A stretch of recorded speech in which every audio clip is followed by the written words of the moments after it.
Tai apie komandos stovį trumpai. Komanda pasiruošus puikiai, žaidėjai visi sveiki, traumų neturim, tikiuosi rytoj taip pat išvengsim jų.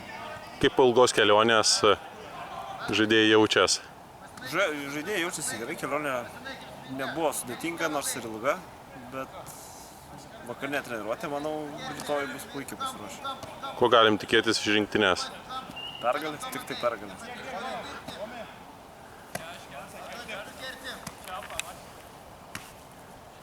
Prie kamuolio,